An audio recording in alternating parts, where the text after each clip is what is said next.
just come on over here. We're going to have an investigator come talk to you and everything. Well, I imagine so. Okay. But it's where it is. It is. What you just heard is the moment a 17-year-old girl finally told someone the truth she had been forced to keep secret for months. She was living with her alleged abuser, a man who was supposed to protect her. This is the story of how a single tip brought law enforcement to a small home in Chipley, Florida, and what they discovered when they got there. This case is deeply disturbing, but it's important.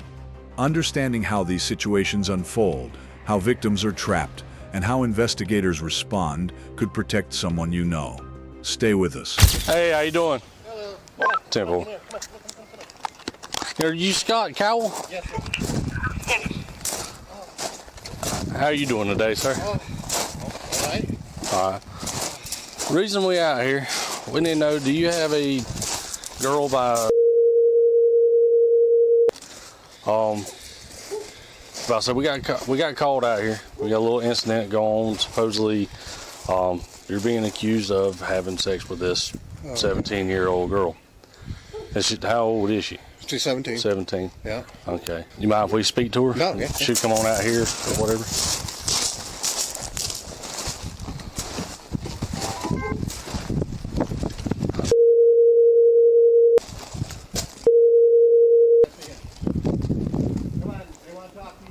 Nothing. I turned my radio off on accident. When we get through here, we'll contact the other party. Go. I don't got shoes. Hey, how you doing? You need me here, or I stay right here? Yeah, you just stay right there.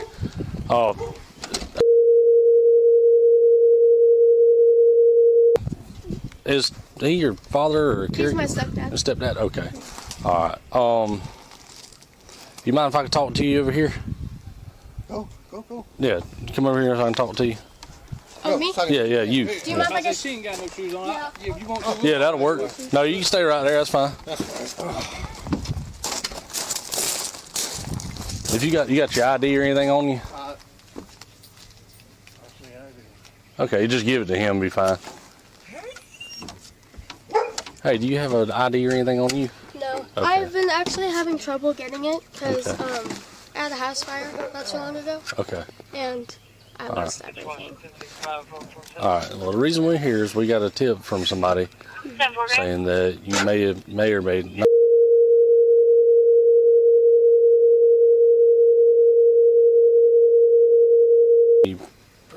Privately, or if you want me to have an investigator. I can do it right here. Unless would you rather an investigator talk to you? I'm gonna do the right thing. Okay. Do what? He has. Okay. It's such a mess. Just stay like that. I'm gonna get somebody en route to talk to you.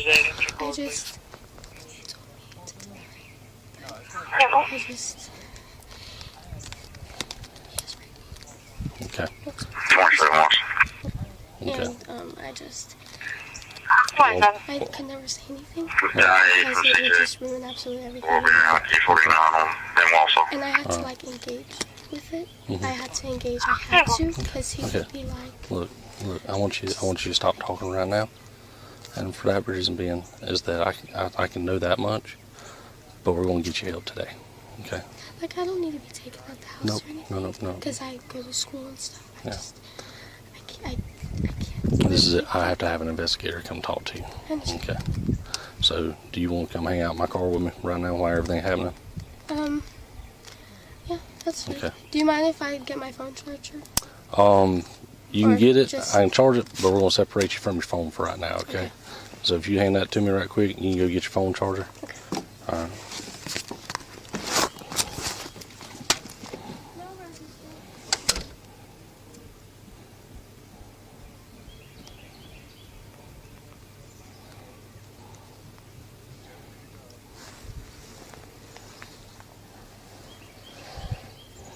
Hey, I need an investigator down here quick. She's missing. The deputy immediately separated the teenager from Scott Cowell and called for a specialized investigator. This is standard protocol, Patrol officers are not trained to conduct these kinds of interviews. What matters here is what she said in those first few moments. She wasn't coached. She wasn't prompted. She volunteered the information. Investigators call these spontaneous utterances, and they carry enormous weight in court. The girl had been holding this secret for months, and the moment she felt safe, she began to speak. That impulse to finally be heard, after being silenced through fear and control, is something we see again and again in these cases. Just come on over here. We're going to have an investigator come talk to you and everything. Well, I imagine so. Okay. But it's where it is. It is. Yeah. But we're here to help. Okay. So right now, we're just going to wait for an investigator to come talk to you. This is his specialty. This is his specialty. Let me see your charger. I'm going to put your phone up front. It's just going to be policy that you don't have your phone right now. Do you know for how long? Like, I don't mind. Oh, no, you'll have it back. Okay. But to prevent any problems or anything, I'm going to separate you from it and everything. And I'm going to stay here with you. The investigators will come talk to you and everything. And we're going to go from there, okay? Here, you're going to sit right back here, okay? Oh, it feels like I'm getting arrested. Oh, you're not getting arrested. I just can't have you sit up front, okay? I want to lock house, though, so my first time being. Yep.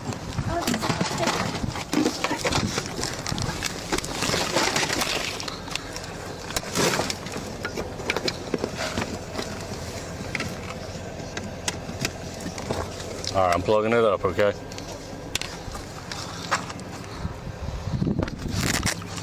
All right.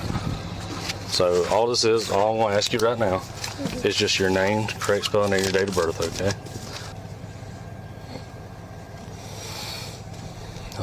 You don't have an ID or nothing like that. I've been really trying to. My brother, because me and my brother are biological, and he's been trying to. He lives in Geneva, so he doesn't live with me.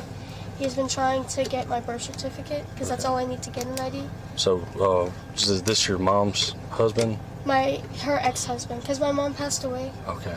And my dad passed away. Okay. So this is my sister's biological father. Okay. And y'all just been living with him? Yeah. And I'm the only kid in there, and I don't even know what goes through his brain. Okay. All right. Like, I was honestly really praying for this day to come, because like I've been wanting to say something so bad, because it's like. Are you in school? Okay. You didn't feel like you couldn't talk to anyone at school? Because I was scared, because he told me, he was like, if you ever say anything, like, me and, it's so hard to explain, like, it's like the weirdest thing, like. Okay. Look, you're not in trouble, and I want you to feel free to talk about everything you can. But the way our policy reads is I can't interview you. Yeah. You're allowed to be interviewed 3 times, and there's a thing called a child protection team, and CPT. Yeah. They come out and they interview for you or with you, okay, for child advocacy, and you need them with you, okay. This teenager had no parents. Her mother and father were both gone. The one adult placed in charge of her safety was the same man she was now accusing. This is precisely the kind of vulnerability that individuals who commit these crimes seek out. Isolation. Dependency. No one else to turn to. She couldn't go to her sister. She couldn't go to school. She believed that if she spoke out, she would lose the only roof she had over her head. That calculated control is not accidental. It is a pattern. And recognizing it is how we protect the most vulnerable. And do you have a legal guardian, or is it him? It's him. It's him, okay. And I'm assuming it would be my stepmom. I'm assuming, I don't know if the one that went with my aunt to call y'all or whatever, but the other lady that lives in there is my stepmom, and that's her husband. And I'm assuming she would be the second, because I can't live with my sister. Right. Because she has 2 kids, a husband, and she's all the way in Crystal Lake. Okay. So I go to the Chipley High School, so I have to stay here. Okay. I just don't want him in there anymore. And I could never tell my stepmom or anything. I just couldn't. Yeah. All right, just hold on. I'm gonna put your information in this thing.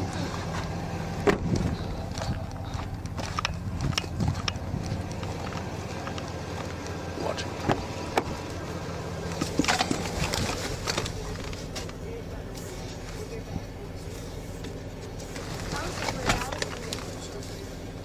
Because like I was involved in it.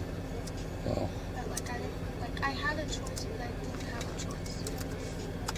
It's,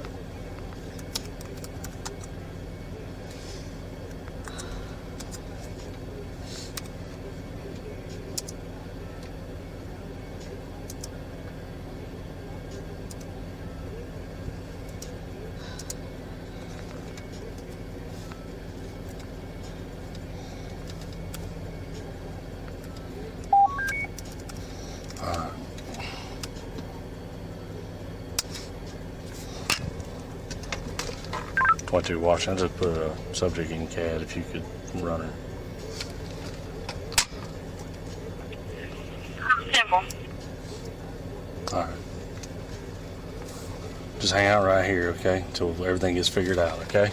Scott Cowell isn't under arrest just yet, but more witnesses are coming forward, and some reportedly have proof this abuse has been going on for months. So what I got going on is I got an investigator. That way it'd be a little more in-depth talking to you. And we're going to see what's going to happen from there. Well, I got a 17-year-old girl that just said she's been raped, so that'll change your mind a little bit. Yep, multiple times. She was afraid that if she didn't tell anybody that he would hurt her or that she wouldn't have nowhere to live.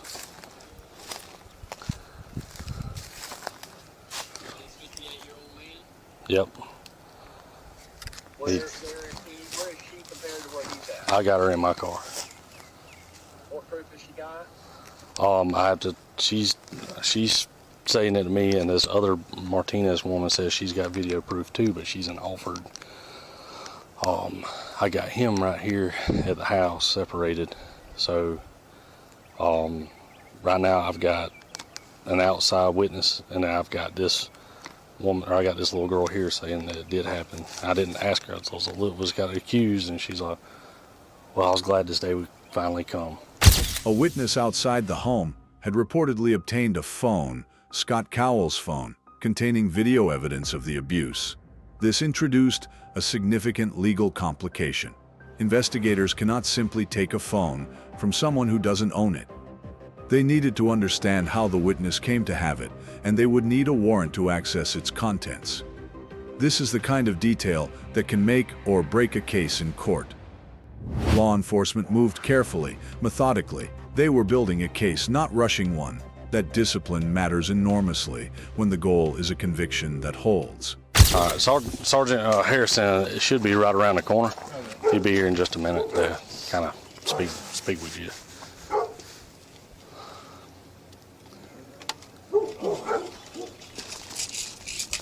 So, are you her caregiver or guardian? Yeah. Okay. Didn't know if maybe she had been adopted or legally adopted or anything. She just the closest thing to a parent. Yep. We're the only ones who stepped up to take her. Right, I understand.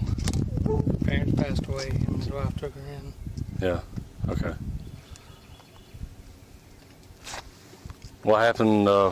They passed away, and The mama was a drug addict. Okay. And, the dad was just real sick. okay, I understand. And you said how long ago was it? Well, a couple years ago now. Okay. About 2-3 years ago. Western Washington 12. Simple.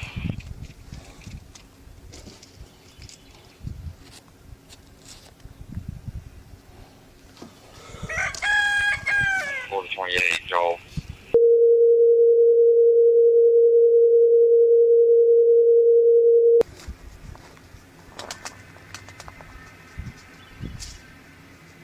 That line.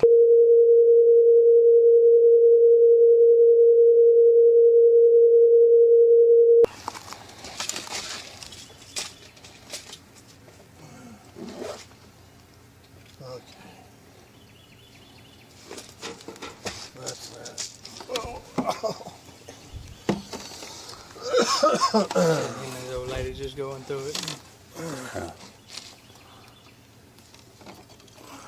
Yeah, going through problems. That's rough.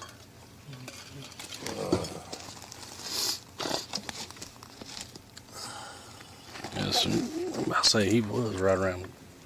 Well, I say right around Orange Hill Pioneer, so it ain't that far, but it damn sure takes a minute to drive there.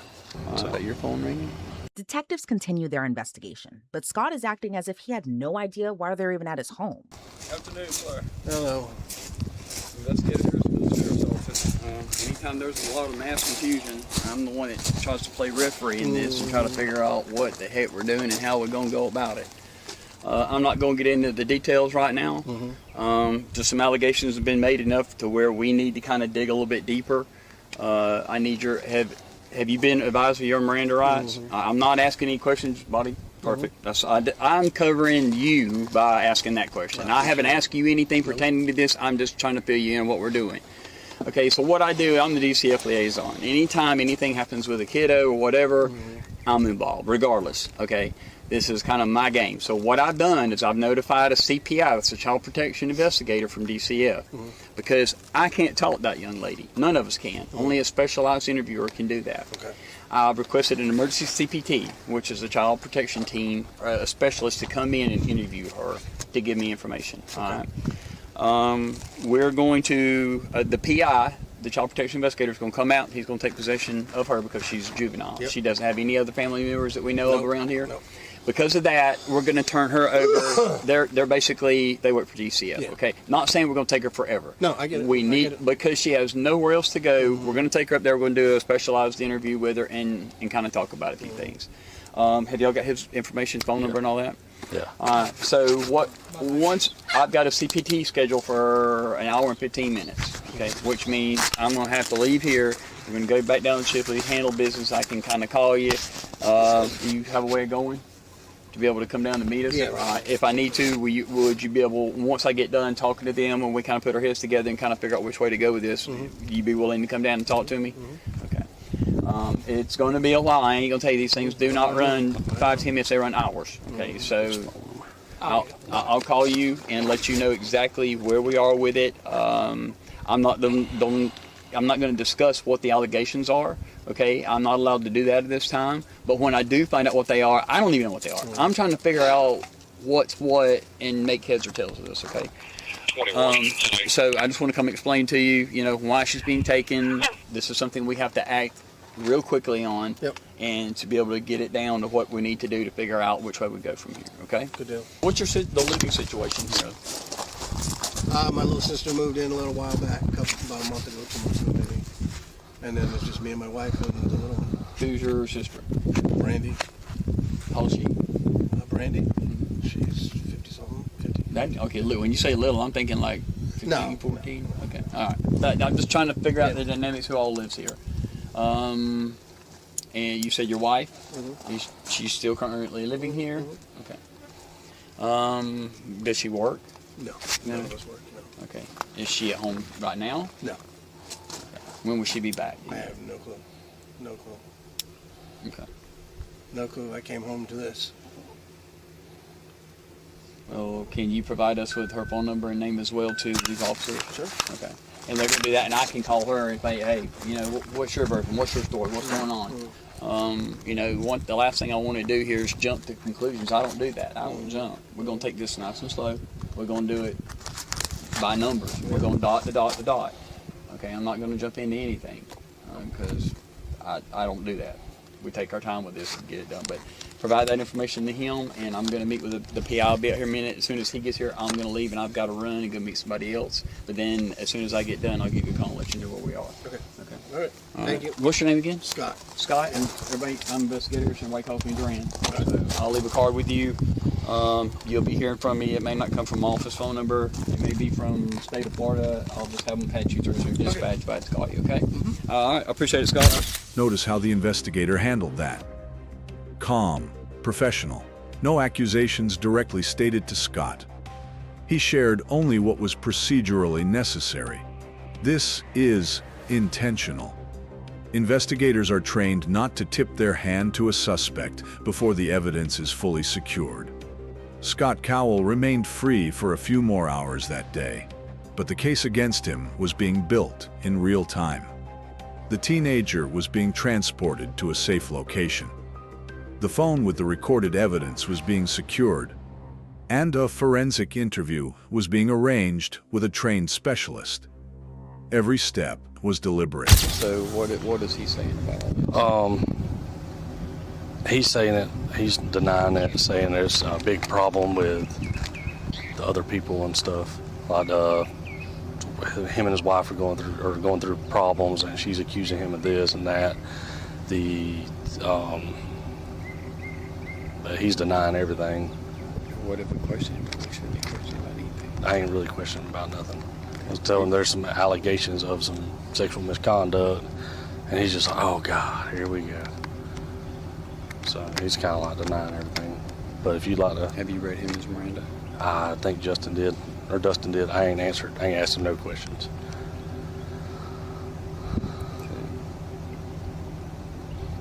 I think I need more before I can just 10-15 in. How long she said this has been going on? Did she say? She didn't say. She said a long time. And And this is all spontaneous utterance. yeah. And then Martinez, what does she have to do with this? Is she the ex-wife? She is the aunt. This girl. Yeah, the step aunt or whatever. She used to live here. Somehow she got either his phone. Yes, supposedly she got his phone with all the information on it.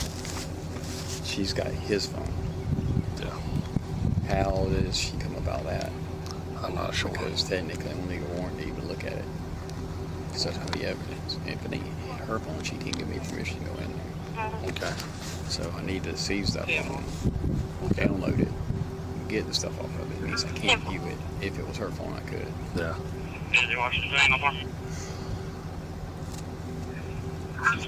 She can give us consent to search for him. I need to find out how she got his phone. First and foremost. Yeah.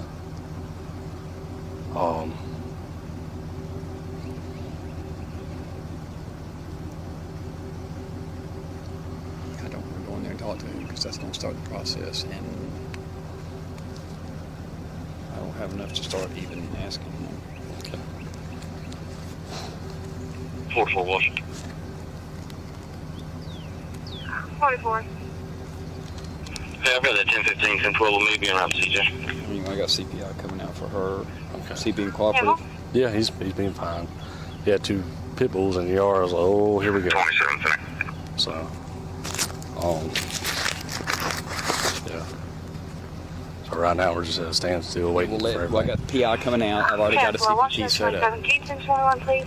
So let me talk to Kenny real quick to see. I mean, there's kind of some gray areas. I've told her, she started just saying stuff. So just stop. That's not an interview. That's great. You did perfect. That's exactly. I just told her to stop, and we ain't asked him no questions. We just told him what the incident was, and we need to get some things figured out. So, and there's some accusations that we was told that was ongoing, and we needed to intervene right now. What investigators were navigating in those moments was the delicate boundary between gathering information and protecting the integrity of the case. Every word the teenager said outside of a formal forensic interview could potentially be challenged in court. That's why the deputy stopped her from continuing. That's why a child protection team was called in. These protocols exist not to slow justice down, but to make sure justice actually sticks when it reaches a courtroom. The system, when followed carefully, is designed to protect the victim twice. First, by removing her from danger, and second, by building a case strong enough to hold her abuser accountable. Is this your mom's husband? Her ex-husband, because my mom passed away Okay. and my dad passed away.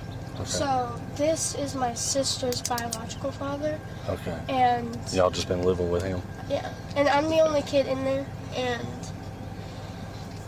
I don't even know what goes through his brain. Okay. All right. Like, I was honestly really praying for this day to come, because, like, I've been wanting to say something so bad, because it's like, Are you in school? Okay, you didn't feel like you couldn't talk to anyone at school? Because I was scared, because he told me, he was like, if you ever say anything, like, it's so hard to explain, like, it's like the weirdest thing, like. Okay. Look, you're not in trouble, and I want you to feel free to talk about everything you can. She said she had been praying for this day to come. That line is worth sitting with. This teenager had not given up, even while trapped in an impossible situation. No parents, no safe adult, no escape. She held on to the hope that someone would come. And when someone finally did, she didn't hesitate. She spoke. That courage under those circumstances is extraordinary. If you are watching this and you know a young person in a similar situation, isolated, dependent on an adult who may not be safe, please don't wait for a tip to come in. Ask questions. Be present. You could be the person they've been praying for. I'm not going to discuss what the allegations are, okay? I'm not allowed to do that at this time. But when I do find out what they are, I don't even know what they are. I'm trying to figure out what's what and make heads or tails of this, okay? So I just want to come explain to you, why she's being taken. This is something we have to act real quickly on, and to be able to get it down to what we need to do to figure out which way we go from here, okay? Good deal. What's the living situation here? My little sister moved in a little while back, about a month ago, 2 months ago maybe. And then it's just me and my wife and the little one. Who's your sister? Brandy. How old is she? Brandy? She's 50-something, 50. Okay, when you say little, I'm thinking like 15, 14? No. Okay, all right. I'm just trying to figure out the dynamics who all lives here. And you said your wife? Mm-hmm. She's still currently living here? Mm-hmm. Okay. Does she work? No. None of us work, no. Okay. Is she at home right now? No. Okay. When will she be back? I have no clue. No clue. Okay. No clue. I came home to this. Well, can you provide us with her phone number and name as well to these officers? Sure. Okay. And they're going to do that, and I can call her and say, hey, what's your version? What's your story? What's going on? The last thing I want to do here is jump to conclusions. I don't do that. I don't jump. We're going to take this nice and slow. We're going to do it by numbers. We're going to dot to dot to dot. Okay, I'm not going to jump into anything because I don't do that. We take our time with this and get it done. But provide that information to him, and I'm going to meet with the PI. I'll be out here in a minute. As soon as he gets here, I'm going to leave, and I've got to run and go meet somebody else. But then as soon as I get done, I'll give you a call and let you know where we are. Okay. Okay. All right. Thank you. What's your name again? Scott. Scott, and everybody, I'm investigators, and everybody calls me Duran. So I'll leave a card with you. You'll be hearing from me. It may not come from my office phone number. It may be from the state of Florida. I'll just have them patch you through to dispatch if I have to call you, okay? Mm-hmm. All right. I appreciate it, Scott. A few hours after that conversation, Scott Cowell was arrested. According to court documents, the teenage girl told a forensic interviewer that the abuse had been occurring nearly every day for the past 8 months. She described being coerced through the removal of privileges, her phone, her ability to attend school, if she did not comply. She described a trip that was disguised as a fishing weekend, during which Scott Cowell rented a motel room and recorded the abuse on his phone. That phone and those recordings became central to the case against him. Scott Eli Cowell, 56, of Chipley, Florida, was arrested on April the 15th, 2026, and charged with sexual battery of a minor. He is being held in the Washington County Jail on a $500,000 bond. His next court hearing is scheduled for July 7th. His case remains open. The teenage girl was placed into the care of the Department of Children and Families.